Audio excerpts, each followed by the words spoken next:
May bagong Senate President na. Pero ito ang matindi. Binoto ang sarili pero hindi pa rin sunerte. Nako, yan po ang ginawa di umano ni Senador Soto. At ilan lang ba ang bumoto? O ito, ayon po dito sa post po, Soto nakakuha lamang ng 5 boto para sa Senate Presidency.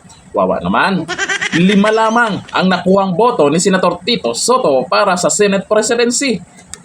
Bulaga. Ito ay sina Senador Mig Zubiri, Loren Legarda, Risa Hontiveros at si Ping Lacson. Binoto din ni Soto ang kanyang sarili bilang Senate President. Dahil sa kanyang pagkatalo, talo, ay si Soto ang magiging Senate Minority Leader para sa 20th Congress. At ang bagong Senate President ay si Escudero pa rin. Escudero, ayun dito. Escudero, binoto bilang Senate President sa 20th Congress. Nananatiling Senate President si Chis Escudero para sa 20th Congress matapos itong makakuha ng 19 o 19 na boto mula sa kanyang kapwa senador. Nako, eto solid talaga. Pero may mga nagsasabi na si Senator Marcoleta ang gusto nilang maging Senate President. Marami po, may mga nagko-comment dyan na Marcoleta kasi matapang, magaling. Ito po ang magandang mangyari dito. Kasi itong si Senator Marcoleta, nabanggit niya nakaraan, ay kakausapin niya ang bagong Senate President. At magkakampi naman sila sa ngayon. Bumoto naman si Marcoleta dyan kay Chis Escudero.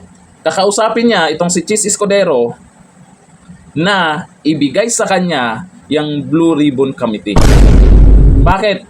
Ay, dyan niya iimbestigahan yung mga magna. Yung mga magna sa gobyerno. Magna, nakaw. Kaya malaking bagay din po yan pag naibigay kay Senator Marcoleta. Lagot kayo, mga lalay ha. Yung mga lolong dyan ha. Abangan nyo.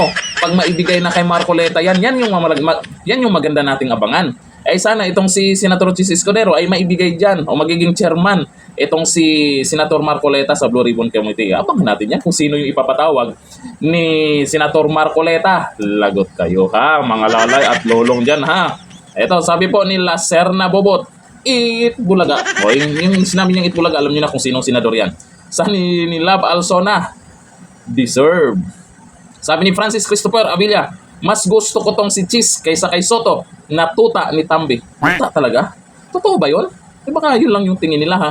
Sabi ni Gilbert Molina, o saan na ang Soto na ambisyoso, akala mo'y abogado. Hahaha. Sabi po ni Gilbert Molina, yan ha. E magaling naman yun si Soto, di ba? Bulaga.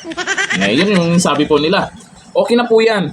Na si Escudero po yung nagiging Senate President para sa akin ha. Mas okay na po yan. Tapos, Senator Marcoleta sa Blue Ribbon Committee. Yan ang magandang mangyayari sa Senado. Akala makalusot ba, no? Para 4 lang naman talaga, no? Ito ay Senador Mig Zubiri, Loren Legarda, Risa Hontiveros. 4 lang yung boto na kuha niya. Yun nga lang. Para sabihin 5, binoto sarili niya. Hindi talaga. Bulaga. Dito sa bago nating Senate President, okay ba sa inyo? Approve ba sa inyo na si Chis Escudero pa rin ang Senate President sa Kamara kaya? May katapat ba? Si Tamba? Ay, uso sa kanila yung manalo na walang katapat. Abangan natin ang susunod na mangyayari dyan sa Senado. Paalala lang, sa mga natatalo, walang iyakan ha. Hanggang dito lang. Thank you. Bye-bye.